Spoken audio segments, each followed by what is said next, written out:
Quem foi que tomou essa decisão? Flávio Dino. Você acha que ele faria isso com o presidente do PT? Eles relativizaram e estão lá na primeira turma decidindo pela primeira vez na história condenar um deputado por calúnia, podia ser injúria, difamação. Isso nunca aconteceu, um deputado ser condenado por falar. Uma petição simples, eles podem tirar perfil do ar, podem dar punições, podem dar suspensões. Eles querem fazer às vezes do TSE. Se a gente fosse olhar então, ô Flávio, eu sei que tu não pode falar como candidato, a gente ainda não começou a campanha, mas, cara, como é que o cidadão ou senador Flávio Bolsonaro tá enxergando o cenário político atual, cara? A gente tá vivendo um momento conturbado. Como é que tu tá enxergando isso? Tu já tá vendo as movimentações políticas empurrando mais para um lado, empurrando mais para um outro? Como é que tu tá vendo esse cenário hoje? Eu tô vendo claramente, né, 2 ministros do Supremo tentando interferir na eleição diretamente, né, que é o Alexandre de Moraes e o Flávio Dino. Eles são integrantes da primeira turma do Supremo e eles estão fazendo uma articulação para que essa primeira turma do Supremo seja uma espécie de bypass do Tribunal Superior Eleitoral durante as eleições. Tá? Eleições, qualquer coisa acontecendo nas eleições, competência, TSE. O que eles estão fazendo agora? Por causa das eleições, vocês vão lembrar que o Alexandre de Moraes foi presidente do TSE nas eleições de 22. E ele desequilibrou completamente a disputa eleitoral, né, contra a gente. E agora ele quer interferir de novo. Como? Uma decisão dessa de proibir o pré-candidato de falar, né, com, né, o principal nome do espectro da direita, né, por coincidência, meu próprio pai, no meu ponto de vista, é uma interferência. Agora, na primeira turma, eles começaram, Igor, a fazer algo que nunca aconteceu no Supremo Tribunal Federal. Vou te dar um exemplo rápido. Começaram, o parlamentar, ele, em tese, né, a Constituição fala, deveria ser cumprida, não está sendo, que o deputado, o senador, é inviolável por suas opiniões, palavras e votos, por quaisquer de suas opiniões, e não podem responder civil nem penalmente por isso. Eles relativizaram e estão lá na primeira turma decidindo pela primeira vez na história condenar um deputado por calúnia, podia ser injúria, difamação. Isso nunca aconteceu, um deputado ser condenado por falar, né, da tribuna. Chuta o nome de quem é o parlamentar. Eduardo Bolsonaro. Então eles estão criando alguns precedentes lá para durante as eleições, ao invés de o PT oficiar o TSE, vai oficiar direto a primeira turma e por lá, seja direto no inquérito da fake news, como você falou, que está mais de 7 anos aberto, uma petição simples, eles podem tirar perfil do ar, podem dar punições, podem dar suspensões. Eles querem fazer às vezes do TSE. Eu falo isso com tranquilidade porque isso já virou público. O presidente do TSE, ministro Edson Fachin, já tinha que ter tomado alguma providência com relação a isso. Porque é inadmissível a forma como eles tentam a todo momento puxar, atrair para eles a competência de alguns assuntos para interferir nas eleições e principalmente para atacar e impor condenações ou constrangimentos a parlamentares que são de direita. Então a gente tem que fazer a distinção. Não é que aparece coisas sobre todo mundo, dos dois lados. Não, cara. Você pega lá, Jacques Wagner, porra, ali tem prova, tem o batom na cueca, o cara que é um parente recebendo dinheiro do Master, é a Floricultura recebendo não sei quantos milhões, é o Rui Costa, né, que tem envolvimento ali, foi o início de toda a sacanagem do Master, foi lá na Bahia, né, tem o Guido Mantega do governo recebendo 1 milhão por mês para fazer lobby, para levar o pessoal do Banco Master para falar com o Lula. Isso é uma coisa, cara, isso é corrupção. É diferente de ficarem inventando, por exemplo, que um parlamentar do PL... ele usou a sua verba de gabinete para alugar um carro, acusar ele de estar usando esse dinheiro para uma empresa fake, né, que não tem um carro, e o cara usa o carro todo dia. Quer dizer, o carro tá lá, não tinha que ter investigação, não merecia tomar busca e apreensão. Então, assim, há uma tentativa a todo momento, Igor, de atingir parlamentares de direita, principalmente vindas desses 2 ministros que eu falei, o que destoa, e é uma coisa que eu lamento, mas em algum momento o Supremo Tribunal Federal, com o seu plenário, vai ter que tomar uma posição, porque está uma competição entre a primeira turma do Supremo e o TSE na iminência de começar as eleições. Gente, as pessoas têm que entender que quem governa esse país é os com voto, não é os com caneta. Quem diz sempre defender a democracia, vamos aqui defender a democracia, estão destruindo a democracia a título de defendê-la, pô. E cada vez mais claro isso para todo mundo. Tanto é que hoje, grande maioria dos brasileiros enxerga a grande farsa que foi a condenação do presidente Bolsonaro. Ele foi julgado por seus inimigos e eles estão se achando no direito de escolher quem vai ser candidato a Senado, quem vai ser candidato a presidente, quem vai ser candidato a deputado.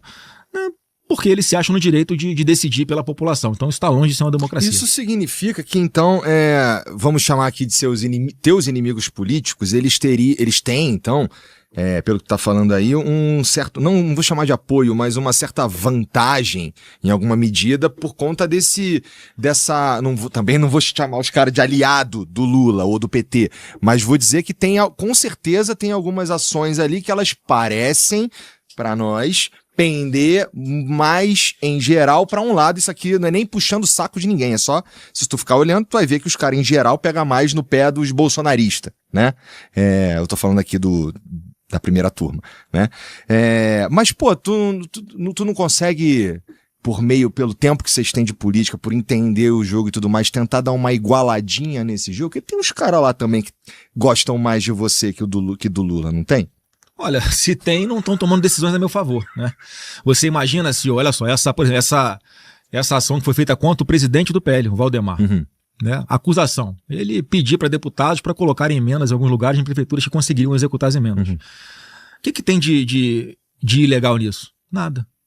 Bom, na minha opinião, não tinha que existir essa porra dessa emenda. Não, mas outro assunto. Esse é um outro assunto. Existe total. emenda, não tem nada de ilegal, não tem corrupção, não tem nada ali que justifique fazer uma busca, apreensão, bloquear bens do presidente do maior partido de direito do Brasil.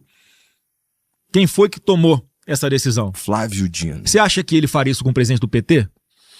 Por que ele está com esse inquérito aí investigando emendas parlamentares, não sei o quê, e as ações são sempre com deputado de direita? Não tem deputado de esquerda fazendo merda? Deve ter.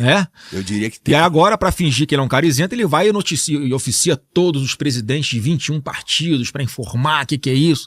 Cara, não tem nem crime. O cara tá ali tentando remexer só para justificar qual a consequência disso, Igor?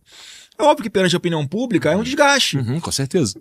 E você acha que é todo mundo que entende que não tem nada de errado? Fala, porra, tá vendo? É os caras do PL, é o partido de direita, aí bota na mesma prateleira do PT, cara. Essa é a intenção do Flávio, ministro comunista, comemorado dessa forma, né, pelo Lula. Pela primeira vez conseguimos colocar um ministro comunista no STF, a palavra dele. Então assim, ele tá lá a serviço. Qual é o objetivo dele, Igor? É destruir a direita, destruir a igreja e destruir as famílias. Essa é a mentalidade de alguém como ele, que foi do Partido Comunista do Brasil, um cara comunista convicto. E, infelizmente, aquela promessa que ele fez quando foi sabatinado no Senado e deixaria de ser político quando sentasse na cadeira de ministro do Supremo e passaria a ser um juiz, ele mentiu. Ele está atuando como um agente político. Infelizmente, essa é a verdade. Essas sabatinas aí também, né, meu irmão? Com todo respeito, né? Com todo respeito, senador. Os senhores são muito ruins nessas sabatinas aí, cara. É verdade. Ó, a gente tá aqui reclamando do STF, né? Os ministros do STF, eles são indicados pelo presidente. Mas eles são sabatinados e aprovados pelo Senado. Sim. Então, a gente reclamar de um cara que tá lá, que, porra, vocês que botaram, irmão... Que, vocês viram que eu votei contra, né? Na parte votou contra, mas... Ó, o Bessias, por exemplo. O Bessias só não foi por causa do momento político e eu e você sabemos disso. Porque o nome dele é um nome muito ruim. Mas eu e você sabemos... Não, mas ia ser o quarto amigo que o Lula ia botar lá. Não, mas eu e você sabemos que isso importa pouco. Não, mas não importa pouco, não. Não importa pouco, não. Na prática, não. Por quê? Na minha opinião, você que sabe, porque é você que tá lá. Não, eu vou te falar. Tá, então vai. Não, é o seguinte, Igor, é óbvio que o perfil do cara que é indicado influencia. O Flávio Dino quase que não passa. O Messias, especificamente, foi uma resposta do Senado seguinte, olha... não dá para o Lula botar mais um quarto que ele ia indicar durante a gestão, o terceiro durante a gestão dele, que vai ser mais um amigo que ele vai colocar lá, que ele prometeu na campanha que não indicaria amigos. Não sei se você lembra um debate com o presidente Bolsonaro, né? Falou, eu lembro que não ia ter, eu não vou botar amigo pro Supremo como você botou. E Bolsonaro não botou amigo, botou pessoas técnicas lá e que não fazem perseguição política com a esquerda.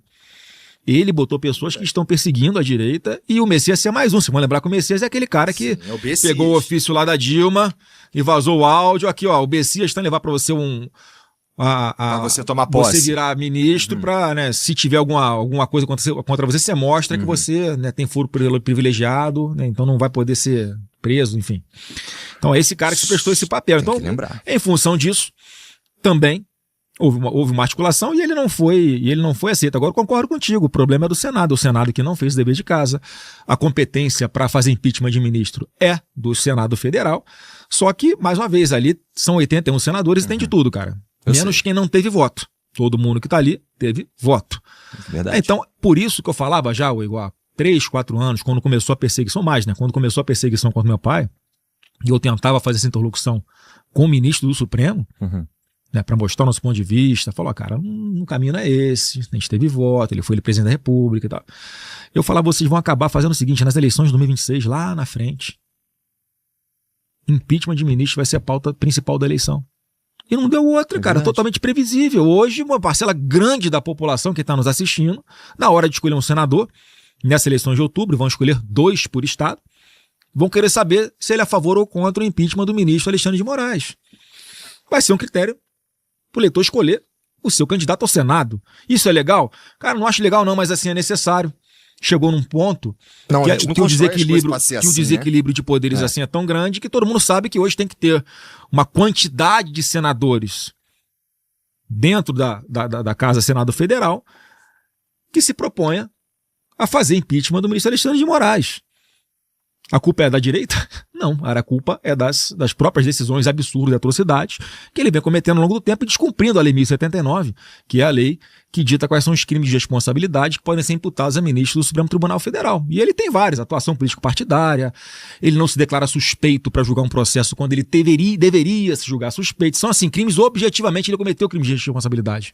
Ele só não sofre um processo de impeachment porque, primeiro, não é pautado pelo presidente da casa e, segundo, que não tem os 54, não teria os 54 votos que são necessários para concluir o impeachment, né? Eu, independente de ter ou não ter 54, eu sempre fui favorável, assinei alguns pedidos de impeachment, inclusive o dele, deveria ser pautado e o plenário decide, mas o atual presidente da casa não pensou assim. Então, olha a importância das eleições desse ano, porque não apenas temos que ter uma quantidade, mas, Igor, em função da expectativa que eu tenho de que a de centro-direita terá uma maioria ainda maior, uma quantidade ainda maior de representantes, tanto no Senado quanto na Câmara, a chance de termos, por exemplo, um presidente do Senado Federal que se disponha a pautar o impeachment dele é muito maior, porque isso virou uma pauta nacional, infelizmente, mas virou uma pauta nacional e que eu acho que vai acabar acontecendo em 2027.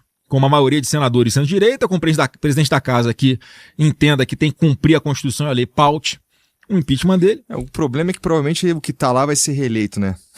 Não, mas é que tá. Já começou a campanha. Não, mas é o seguinte, Igor, agora o Senado renova 2/3 da sua composição. Tá. São 81, ficam 27, que já estão lá. O restante, os 54, são renovados. Então tem uma chance grande de aumentar isso aí. Enfim, eu estou fazendo um exercício com você aqui de o que eu acho que vai acontecer a partir do ano que vem, por causa da conjuntura real que nós temos, né, de um total desequilíbrio. Eu sempre falava assim, eu acredito numa autocontenção por parte do Supremo, eles próprios conterem os excessos. E que não aconteceu.